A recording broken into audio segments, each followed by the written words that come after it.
The Jack Benny Program, presented by Lucky Strike.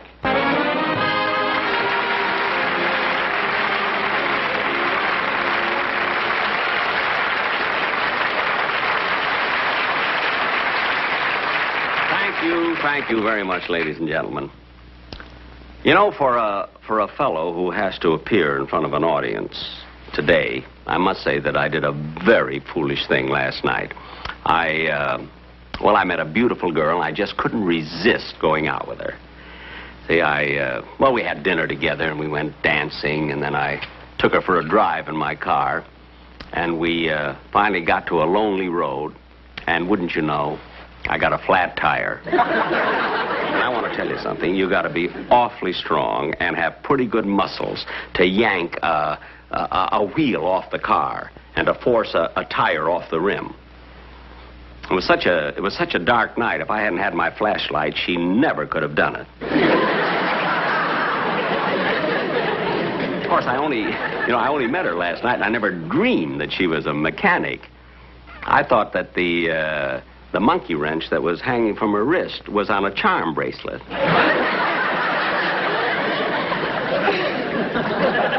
She got the tire fixed, then we had a wonderful evening, and I didn't get home till about 2:30. And, of course, I didn't want to wake up Rochester, so I took off my shoes and I tiptoed up the steps. Then I didn't even turn on the lights, and I went right to bed. And, boy, what a miserable night I had. When I woke up this morning, I found out that Rochester had rearranged the furniture, and I was sleeping on the table. And there's nothing more uncomfortable than using the bust of Beethoven for a pillow.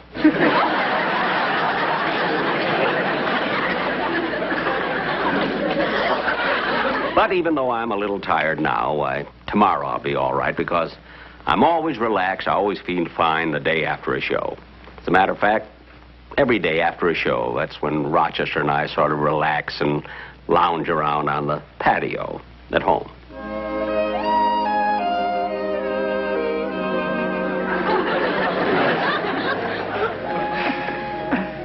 Rochester, why did you stop rocking? I'm sorry, boss. I got interested in this book. Boy, is it exciting. I don't care if it is exciting. Rock me some more. Yes.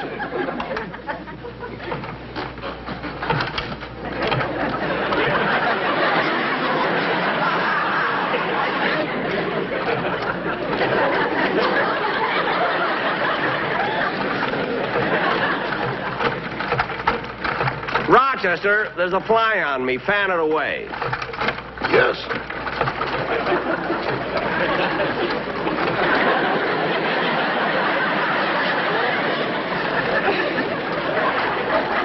Did you finish churning the butter? Not yet. Well, churn it. Yes.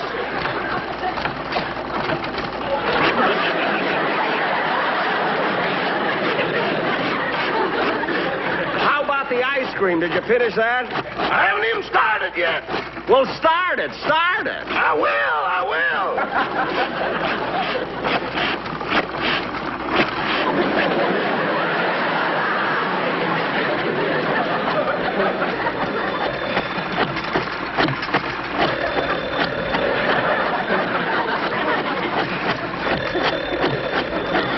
Why don't you answer the phone? It might be a quiz program, and I hate to leave all this and go to Honolulu. Answer the phone. Yes. Hello? Yes? Fine. Goodbye. Who was it? A man down the street, he wants a pound of butter and 2 quarts of ice cream. You see, Rochester, I just thought of it this morning. And already we got an order for a pound of butter and 2 quarts of ice cream. And you thought my little scheme wouldn't work. I didn't say it wouldn't work. I said it wasn't fair to put our phone number on the back of that Carnation milk truck. Well, business is business. Now rock me some more. Yes.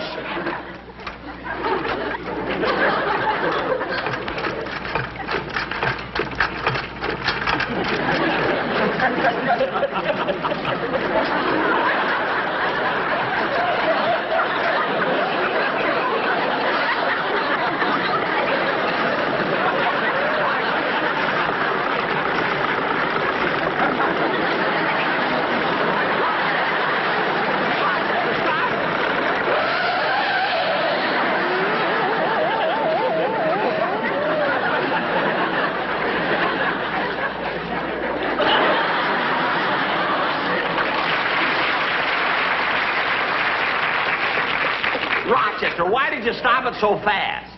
Just a minute, boss. I'll get a ladder and help you down.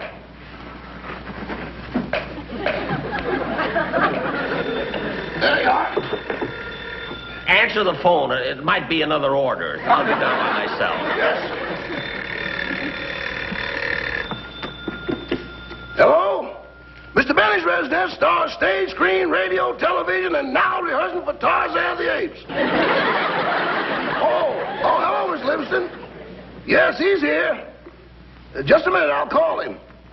It's for you, boss. It's Miss Livingston. Oh, okay. Hello, Mary.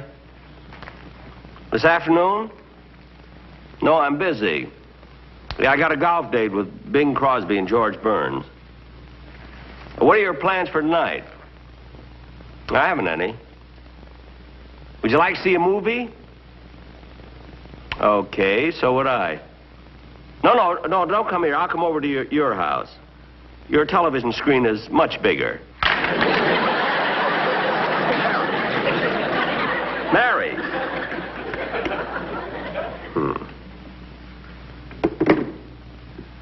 I don't know what she's mad about. Hi, Jack. All right, Jeffrey. Yeah, isn't it? Would you like some ice cream? No, thanks, Jack. How about a pound of butter? Rochester, stop pushing the butter. We haven't got enough to fill the phone orders. Jack, you mind if I stretch out here in your hammock? No, go right ahead, Don. Rochester, incidentally, here's what I'd like to have you do.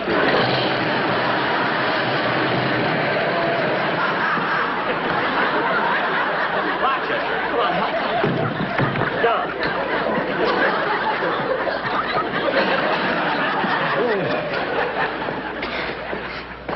Jack, I'm terribly sorry if I broke your hammock. Who cares about the hammock? Look what you did to the flagstone. Gosh,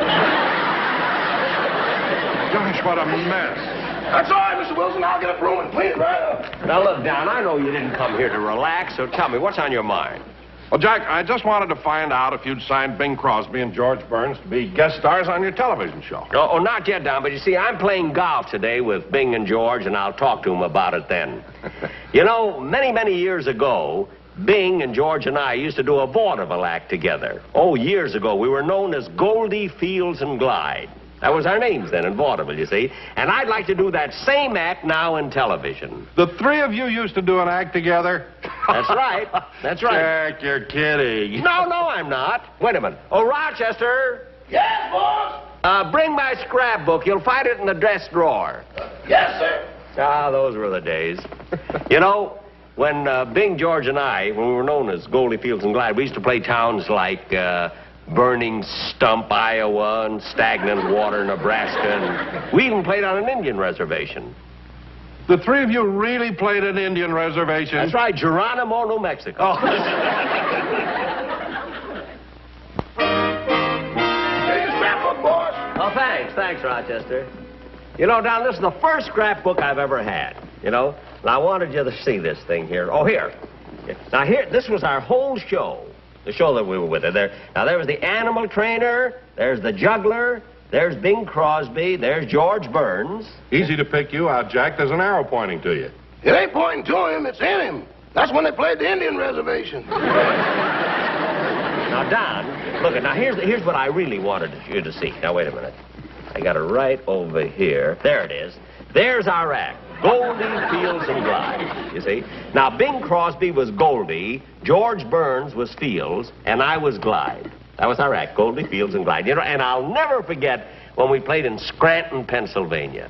Gee, what a tough time we had following the Victoria girl.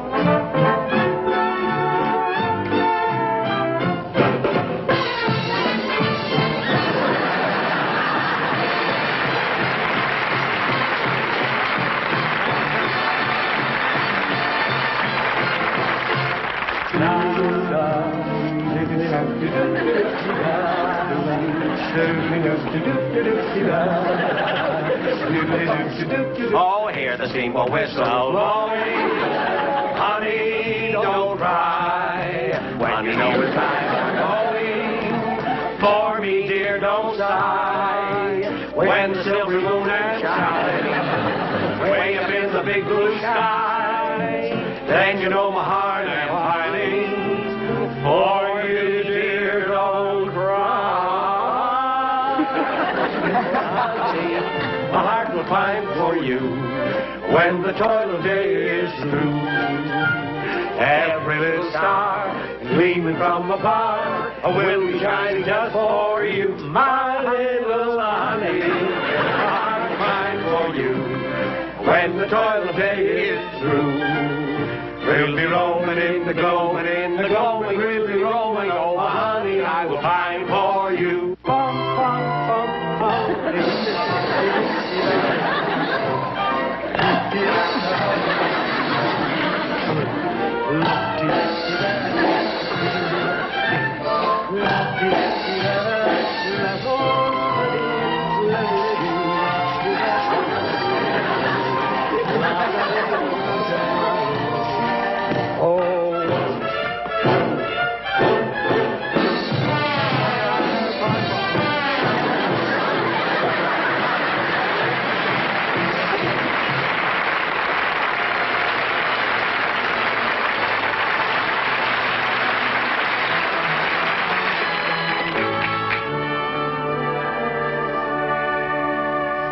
M is for the million things she gave me. O means only that she's growing old.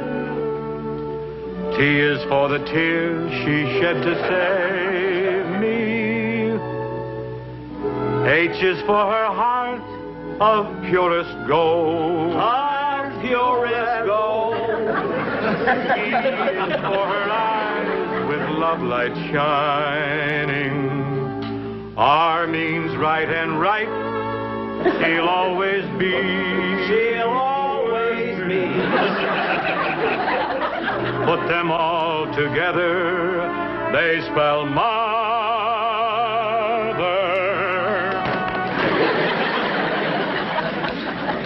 A word that means the world to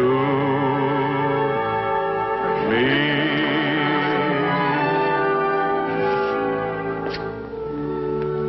Just what is wrong with the girl of today is a problem this world has to face.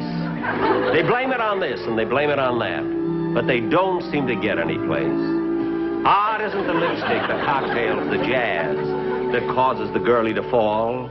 It's the mother who says if you're not home at 10, why, you don't have to come home at all. There's many a girl in a nightclub tonight who would have and could have been good. And each one of them is a living mistake of a parent who misunderstood. So make a pal of your daughter. Tell her what's what. And don't hide that book on the shelf. For it's the girls who are wise to the ways of the world that make it tough on guys like myself. Together they spell mother, a word that means the world to me. Them all together they spell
Ladies and gentlemen, this is the first time that we have ever appeared here in Scranton, Pennsylvania.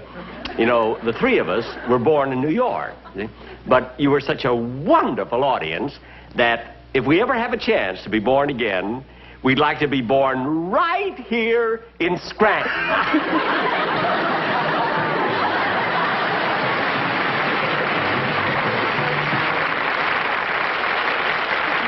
Yes, Don, that was our act. Goldie, Fields, and Glide. That'll be wonderful on your television show.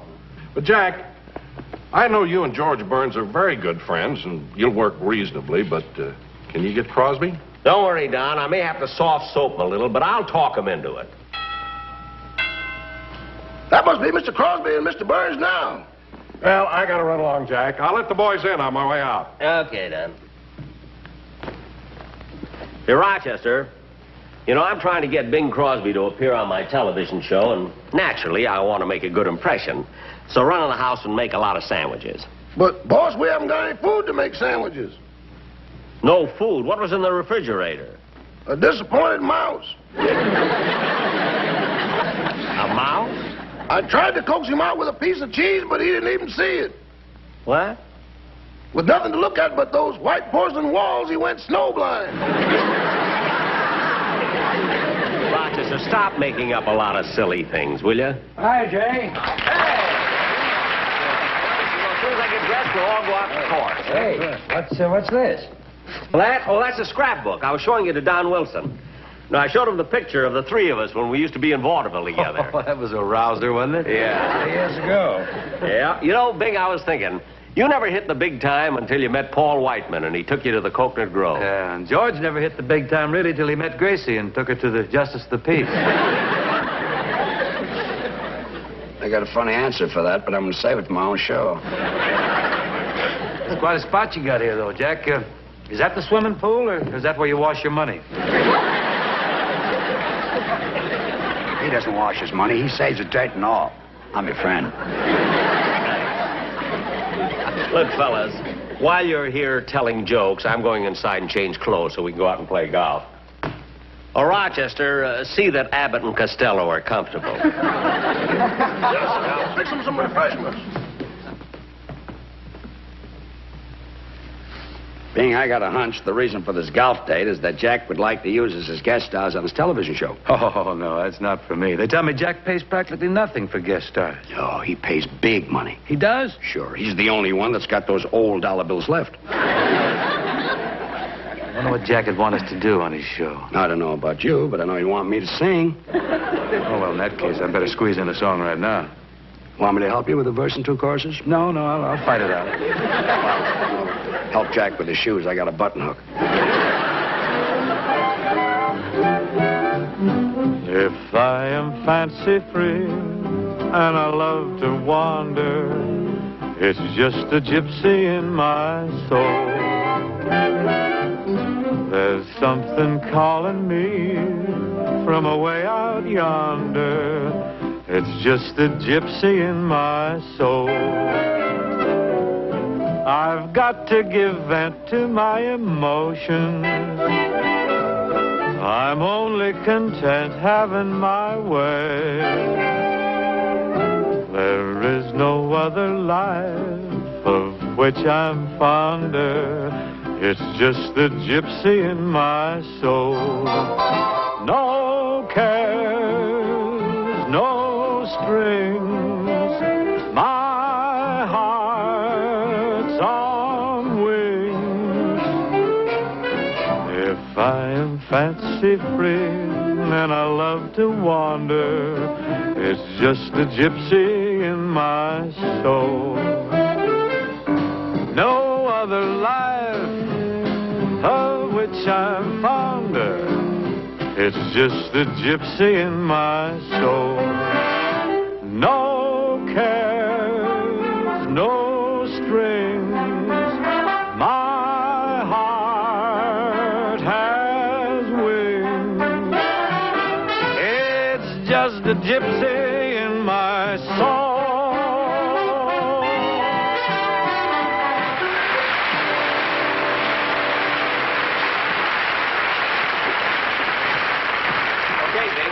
Oh, fine. Where's George?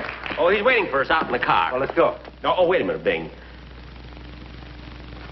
You see, the reason I asked George to wait for us in the car is, well, because I wanted to talk to you about something alone. Well, what about? Well, sit down. No, wait a minute. I think it'd be much more comfortable over there. Well, what is it?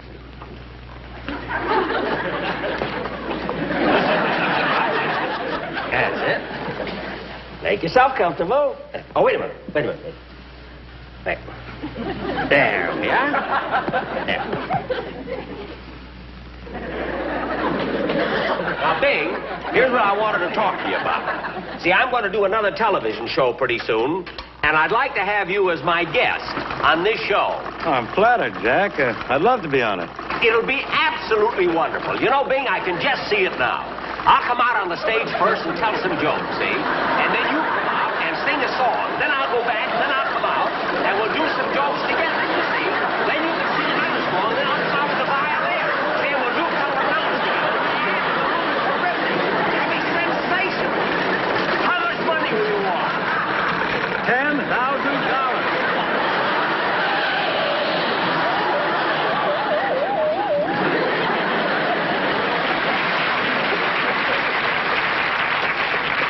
Hey, Jack, come on, get me down out of here. I'm not going to let you down and you come down on your price. Oh, no, you don't. I won't budge.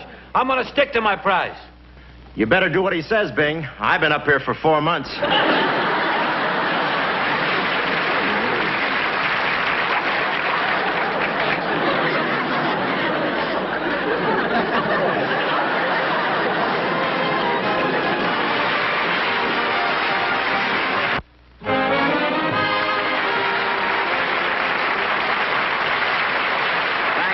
Thank you very much, ladies and gentlemen.